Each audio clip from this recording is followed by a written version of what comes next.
test his mic first. So you have to hear him speak.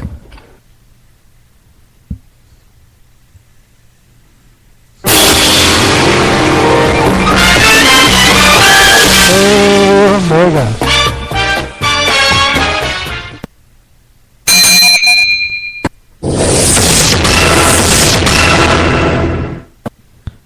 Fucking bullshit! Oh, Morgan.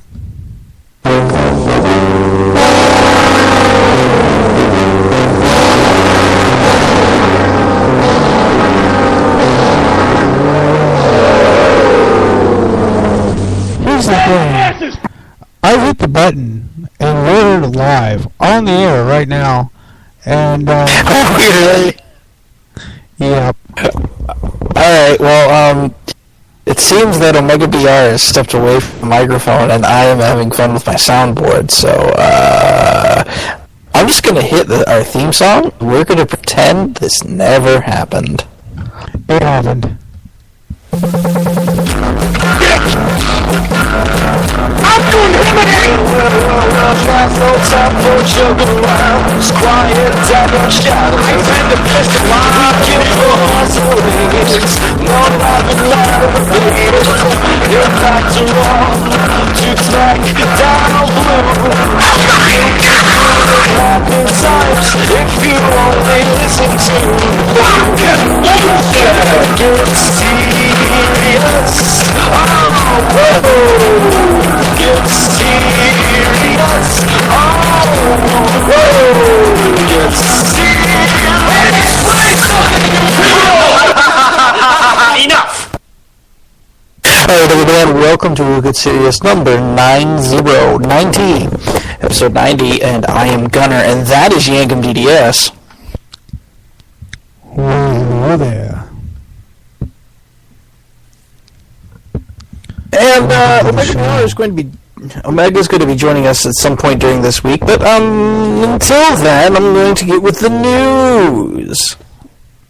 Alright, so Dave Schur noted last week that Cox Cable customers have called and asked for refunds, with at least one of them getting it for Night of Champions, feeling that the finish being overturned on Raw invalidated the show they had paid for. Meanwhile, WWE released their key performance indicators for August, with an average of 245,000 worldwide pay-per-view buys for July and August, suggesting that this year's SummerSlam only did 298,000 buys, a 17% drop from last year's event.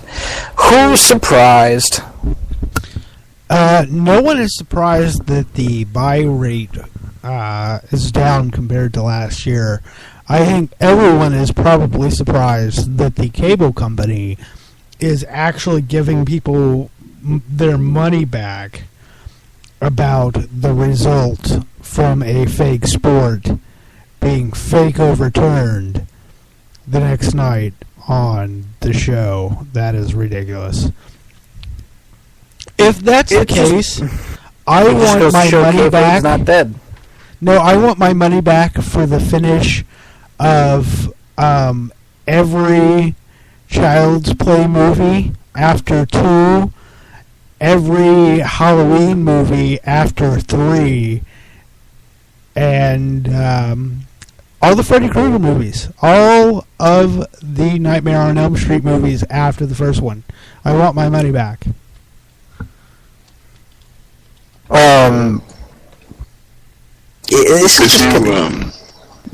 There he joins us. Could you tell me the name of the company once again? Cox Cable. Thank you. Dicks, ladies and gentlemen, dicks.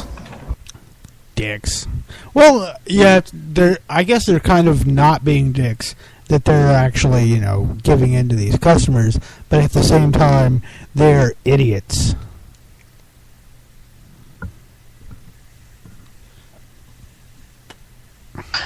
A company like that, actually, it's kind of surprising because cable companies are sort of notorious for not being that accessible. But a company like that is supposed to sort of just give you what you want, satisfy you in the moment. I know one year we ordered WrestleMania, and the feed was out for the first 20 minutes or so, and I missed the first match, but we called and let them know, and they actually knocked half the price of it off.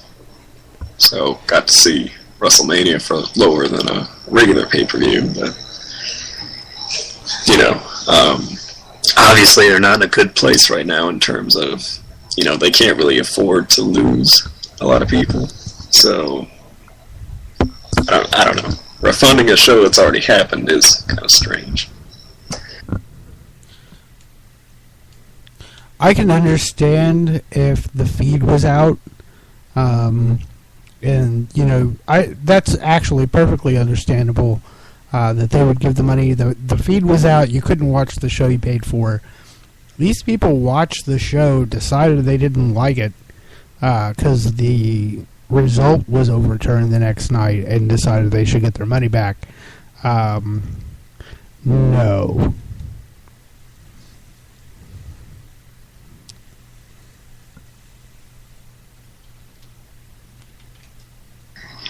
Well, speaking of changing results and getting money back, there's still no word on any progress with Hulk Hogan, who remains upset with TNA and how they handled his daughter Brooke's departure. His contract is supposed to expire on October 1st, which is actually 1 week from today, Tuesday. Eric Bischoff's contract is also coming up within a few months, and both men could be on the way out. The Dixie Carter promo on Impact against AJ Styles last week is said to be the start of a new direction for the company creatively. And in fact, Jerry Jarrett recently did an interview where he claims that Dixie saw her first match actually after gaining ownership of the company, and that her father Bob would call him 2 or 3 times a week looking for advice due to the money loss that the company was suffering. So that all sounds pretty bad, but it is. TNA is on its dying legs. I expect TNA to be a much, much, much, much, much smaller company. Down to perhaps where it was in 2006, even. Right after it got its Spike TV deal.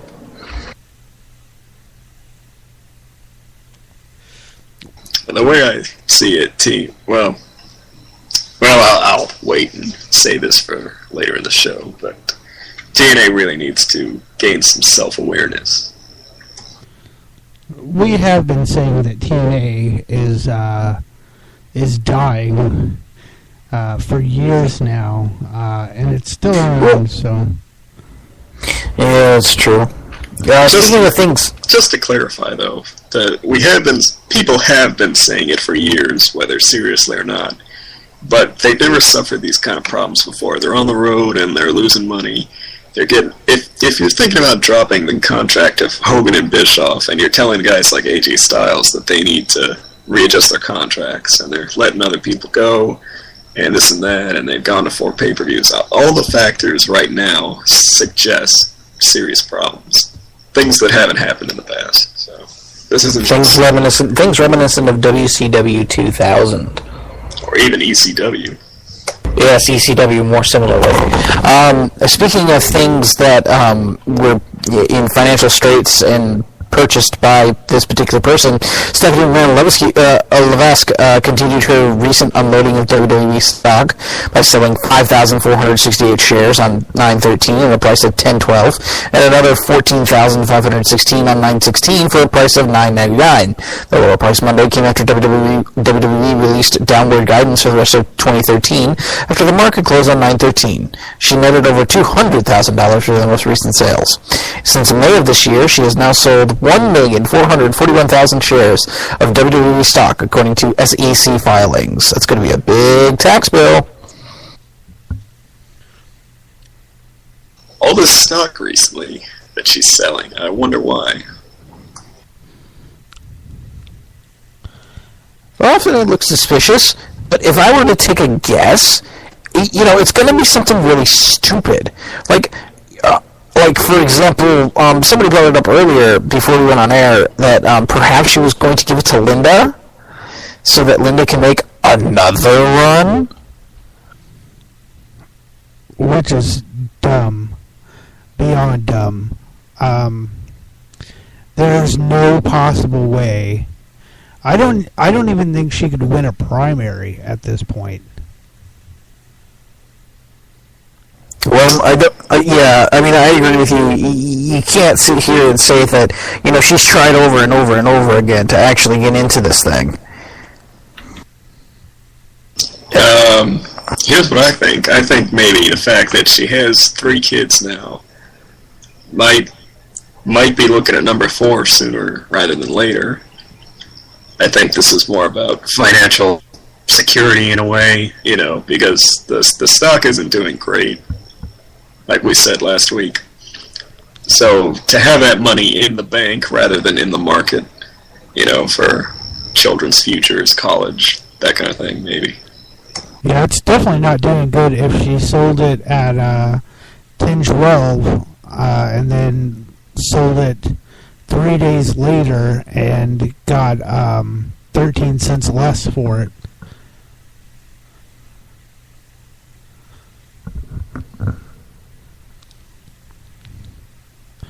Well, speaking of less, injury report. How about CM Punk's been working hurt for several weeks with his knee and ankle and other nagging issues nagging him.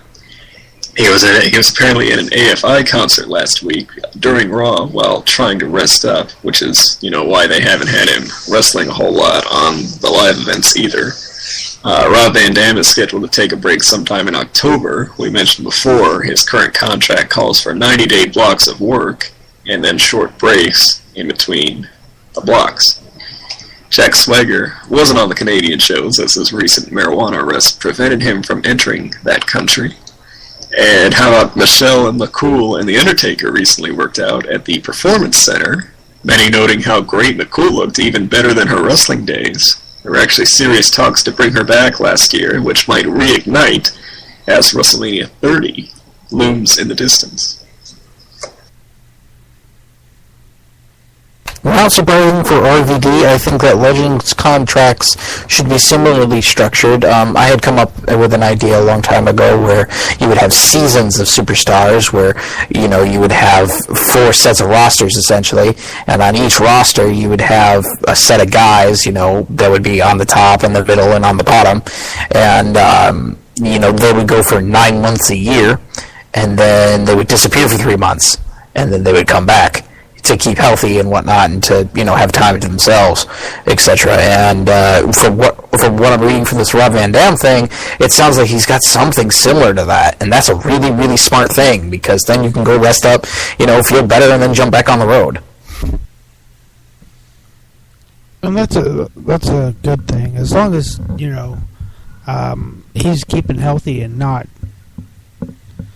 working injured, like some people are apparently having to do.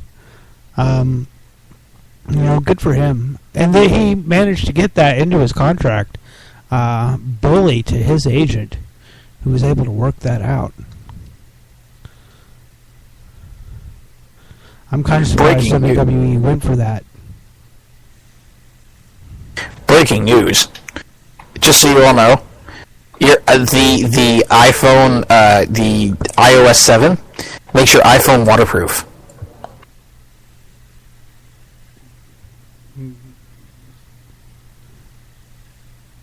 No.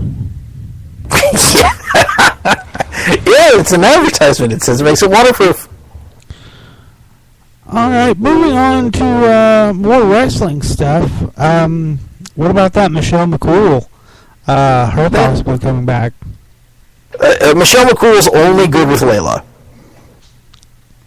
Only. Otherwise, she's just garbage. But Laycool. That's exactly what I just said. Laycool. That's exactly what I just said. That's exactly what I just said, you moron. You're getting as dumb as that gesture. Moving on. Moving on, speaking of idiots that I have to deal with, Nick Dinsmore, probably known as Eugene, has taken a job with WWE as a trainer in NXT. Rob Conway was also offered that job, but turned it down due to the relocation. Announcer Tony Dawson is now gone from the WWE, as is fitness model Christina Vargas, who asked for her release. Both of those were in my whatchamacallit, Happy Trails this week. Thanks, Omega. WWE recently rehired Sean Spears, oh, that's a really good hire, who was with the company for several years, but got a new deal based on a good showing at a recent tryout. WWE also had been recruiting Olympic wrestling hopefuls Sonny Dinza and Tyrell Fortune. William Regal may end up being the one to take over Jim Ross's NXT duties. Ross noted this week he can take other offers and is weighing his options. I expect Jim Ross to go into MMA, actually. I would start watching MMA. Like right now, I have no interest whatsoever in MMA, but if Jim Ross is calling it, I will watch it. That's possible, you know. That would be a good thing to do while still kind of sticking semi-loyal to WWE.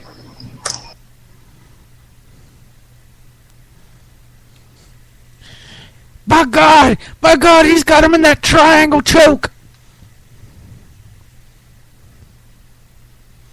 You know, I had always heard that Dinsmore was really a great wrestler, really a great talent. He just kind of got stuck with a gimmick that didn't always allow for it to come out, you know. Absolutely. No, he's actually very, very, very good at what he does. It's just he got shafted with Eugene. There were a few shining moments in that gimmick, though. When they had him go out and emulate somebody that could actually, like, really wrestle, then he was able to show off, you know, how good of a wrestler he really is. Yeah, I don't know about shafted, per se. You know, it did get him on TV, and quite prominently. It might not be the most desirable character, but he played it well. Wasn't there one of the times he went out and wrestled with Kurt Angle's style and just absolutely killed it? I seem to remember that. Yep.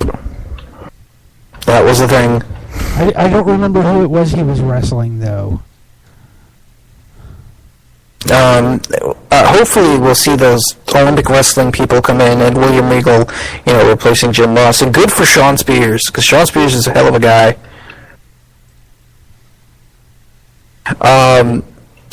Let's see here. And finally, this wonderful news bit that we need to add in here.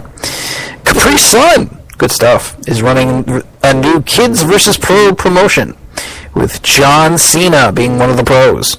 Lillian Garcia sang the national anthem at Sunday's New York Jets NFL game. She's done that before.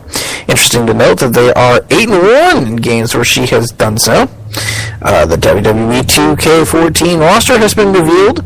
Prominent TV characters, Rob Van Dam, the Bella Twins, Fandango, the Usos, the Wyatt family, and Curtis Axel are not included.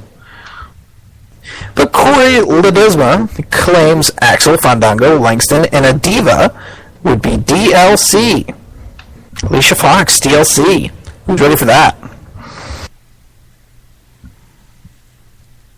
I'm waiting till at least 2015 before I buy another WWE game. I don't think I've bought one in quite a long time, though. I'm not much of a sports gamer. If Omega BR can't buy a video game with Team Fortress 2 keys, he will not buy a video game. I've bought every game since 2009 that WWE has put out. Maybe it was 2008. And they have not... they haven't progressed, really. I mean, the graphics have gotten a little bit better, and in some cases a little worse. I'm looking at you, Booker T, from last year.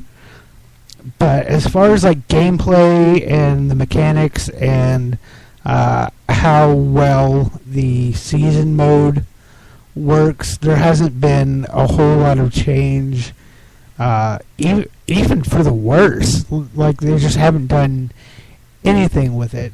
But now that they're remember 2K, this. Go ahead, Omega. Like you were about to say, that this is the first game put out by 2K, so maybe there will be certain changes. Well, you can't really tell until you get your hands on it. But here's the thing. My understanding is that this game is being published by 2K, but it is not a 2K game.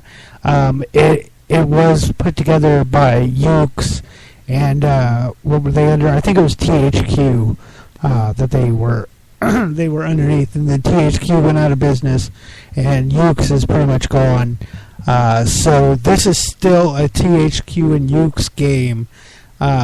This isn't a 2K14 game yet, but I would imagine that they're already writing a much better engine and code for maybe not the next game, but the one after.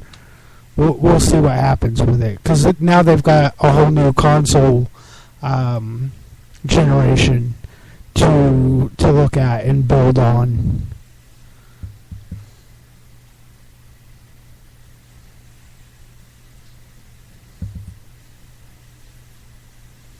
It'll be interesting. I mean, it'll be interesting to see how the video games progress.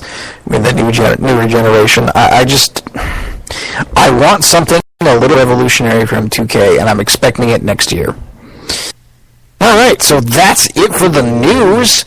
We're going to jump right into the 15-minute time limit.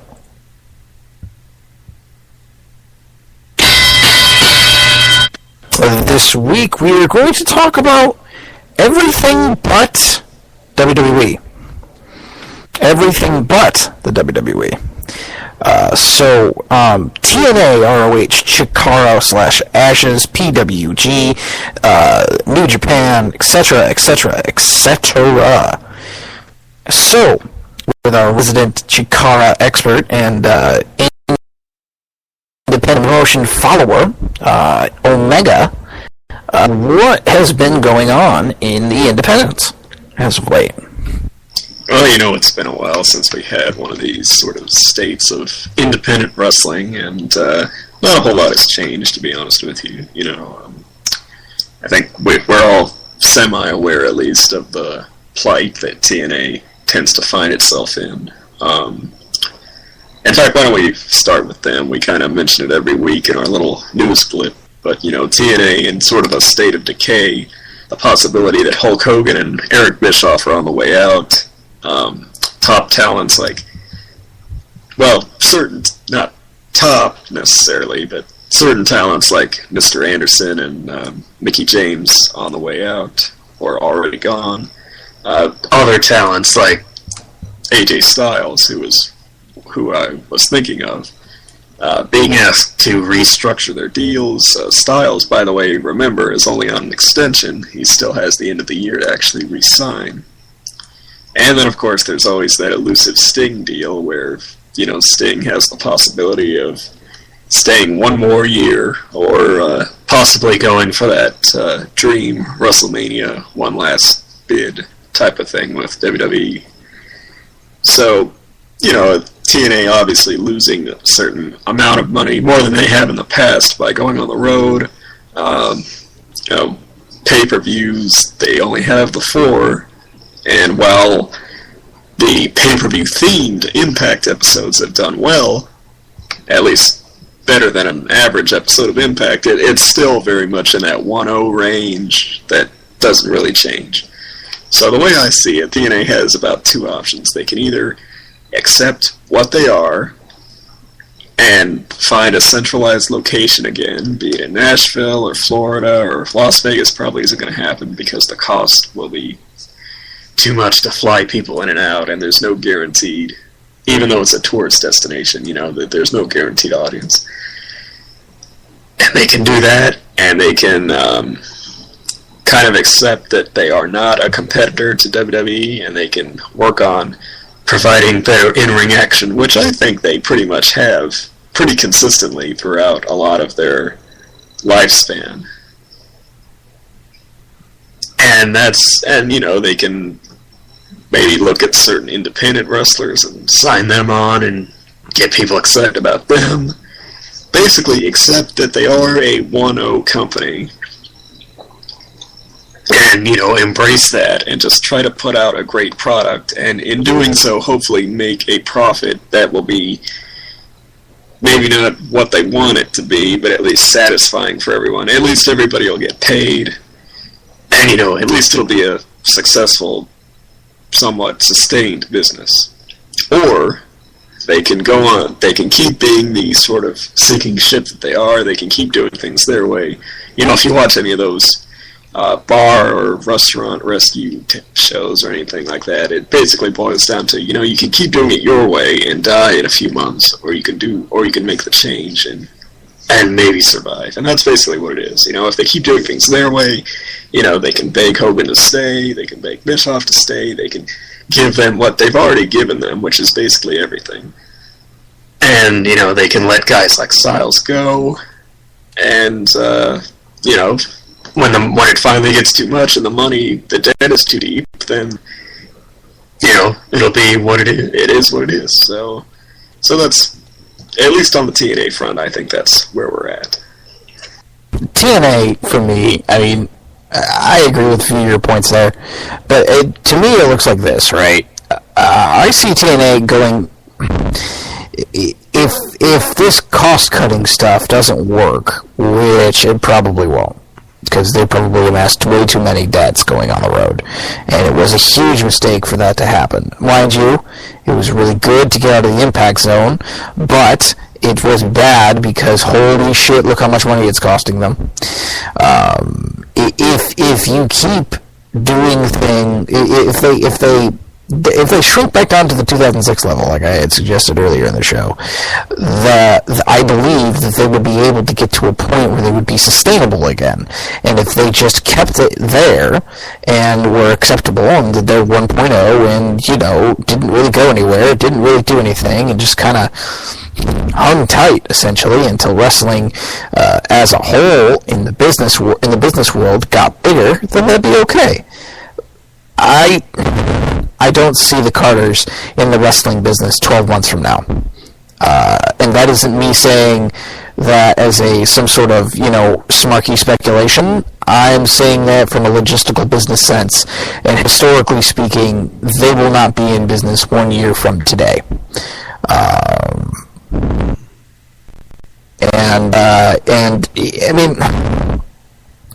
Storyline-wise, they're fine, relatively speaking, except for that AJ. Oh, God. That was probably one of the worst segments of, like, a babyface going against a heel character. Because Dixie Carter will never be a heel. She is a loving mother type who's kind of fake, but, you love her anyway. It frustrates me because TNA could be something great if they would actually build on what they have instead of hot-shotting everything and then, sitting there wondering why they're stuck with these huge contracts. Eric Bischoff will not be there. Hulk Hogan will not be there. Sting will not be there. We will see all three of those men will be removed, and that influence may be the thing that TNA needs to get this nasty cloud off of their head. This was a great experiment to bring Hulk Hogan in. Too bad he didn't keep to his word. Well, even that storyline with Dixie kind of reeks of desperation and sort of copying WWE, the whole, fight the establishment type of thing. And I think, maybe they got in Dixie's ear and said, if you turn heel, it'll be great. It'll be, well, not really. Not in the same way that, way back when Hogan did it and New World Order was formed and all that good stuff, if it leads to some oustings and some more, you know, if it leads to certain things, then it's really hard to tell. Plus, something like this, you know, they need to drag out for weeks, and, you know, they don't necessarily have weeks. I mean, good on them if they're trying to make a change creatively, but, you know, at first glance, it doesn't seem that strong.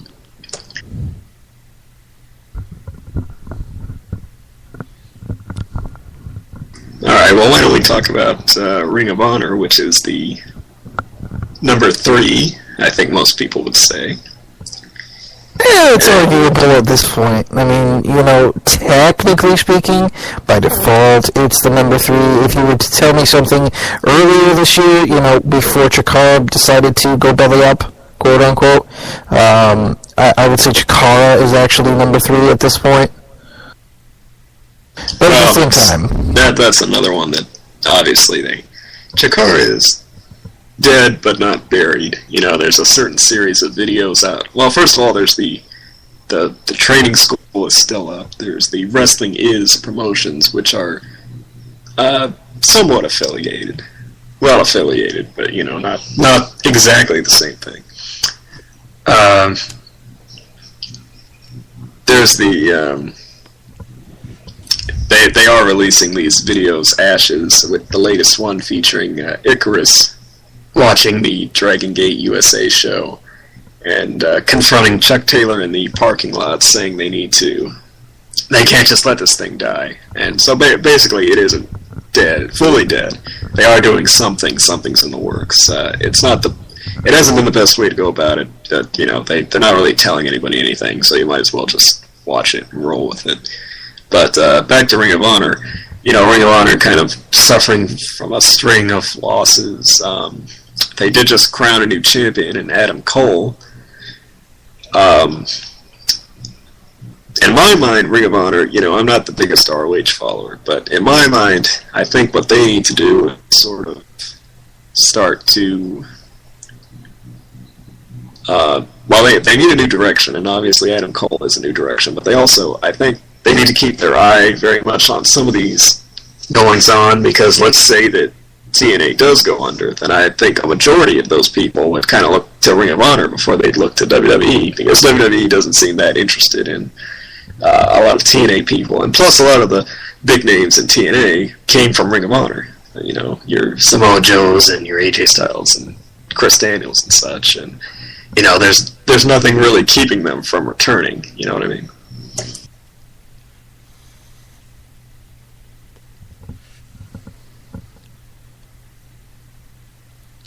I would find it weird to see a lot more TNA faces in ROH again, kind of like it was in 2010 when, like, Chris Daniels' contract went up, you know? ROH, to me, it's boring. It's terrible. They still have streaming issues, even when they offer the pay-per-view for free. Come on, guys. Really? It's not that hard to get a stable internet connection. I mean, I understand that you guys are trying to do something with, like, you know, bandwidth and stuff, but you guys gotta get it to fucking together. Well, you know, they changed their iPay-per-view model, and they weren't offering them live anymore, which really, I think they need to figure that out. You know, it should. You're right. It shouldn't be that difficult. It should be something that's being invested in. Whether it's, you know, I mean, ROH does have. It's easy to forget they are backed by Sinclair, and that means about as much as TNA being backed by Panda in certain ways. But, you know, it's something that you don't think would be that difficult to implement. So now that we're getting close to the wire here on the time limit, are there any other independents that jump out in your mind? Because there are some that are starting to kind of get some attention, if only because they tend to book a lot of kind of weird matches, quote-unquote dream matches. A lot of people that, you know, a lot of prominent independent people like Family Wrestling Entertainment, for example.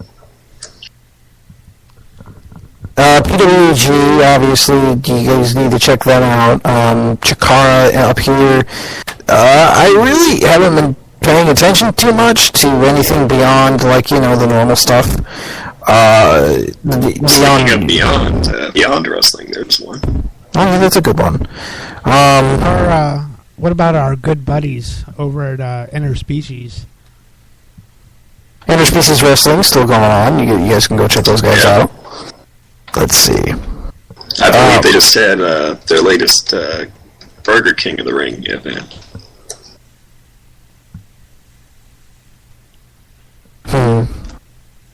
Shimmer, if you guys want some women action, I would highly suggest Shimmer.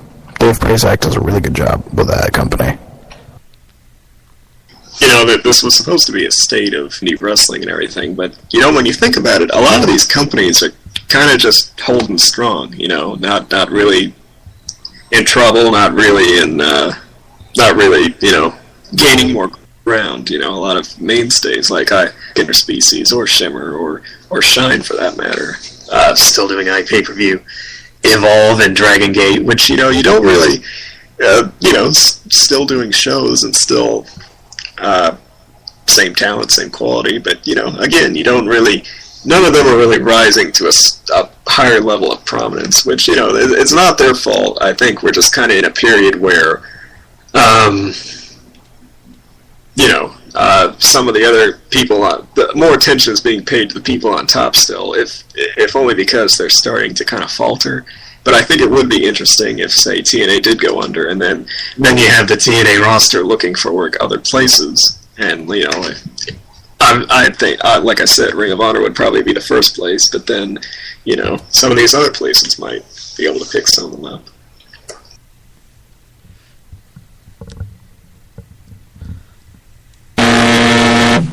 Okay, and that's it for our 15-minute time limit. Yankum, do you have some sort of music to play before we go to break? Boy, do I! I have some Shining Wizzato music. Specifically, a song that I find very near and dear to my own heart. And it's called Melina's Confession.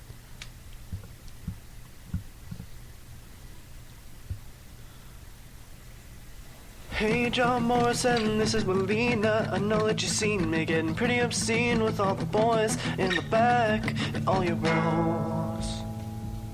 Baby, you knows I ain't no hose, that's just how it goes. So you need to know what I've been doing, you need to know who I've been screwing. So I wrote you a song, I hope it isn't wrong. You know, it's kinda gross, but here we go. 1, 2, 3, 4. I slept with Batista. We had a three-way with a stranger because he did not want to walk alone inside my pit of danger. Yeah, he really was an animal, and I was in his jaws. Yeah, as far as I'm concerned, he's got an infinite rematch clause. Yeah, I slept with John Cena, and it made me turn out the light. I slept with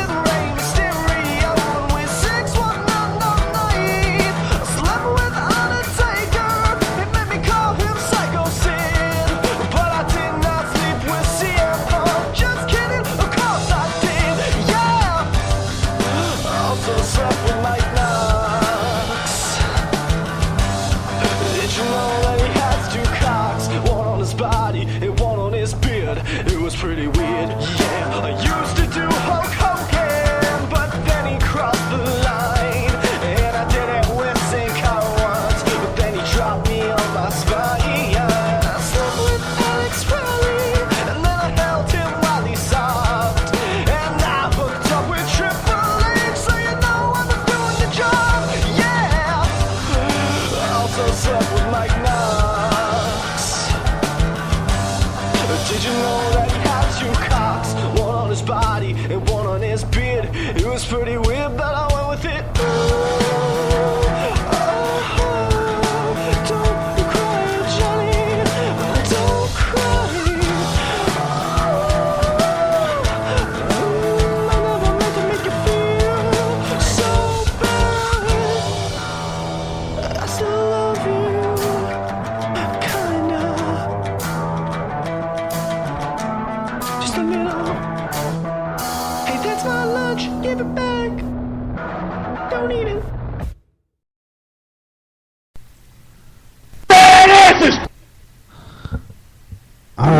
That was Melina's Confession by Shining Wizzato. ShiningWizzato.bandcamp.com. Go check out all of his awesome wrestling music and also his rap persona, as it were, 6 Seconds Magic, which is doubly awesome. Omega BR had a correction. Yes, the Interspecies Wrestling Burger King of the Ring Double Whopper actually occurs on November 16th, featuring 8 teams, 2 crowns, and 1 dream, and that will happen in Danbury, Connecticut. So, look that up. Surely it will be awesome. So we are going to be going to break now, and we will be back very, very, very shortly. Yes, a live sex celebration. We'll be right back, folks.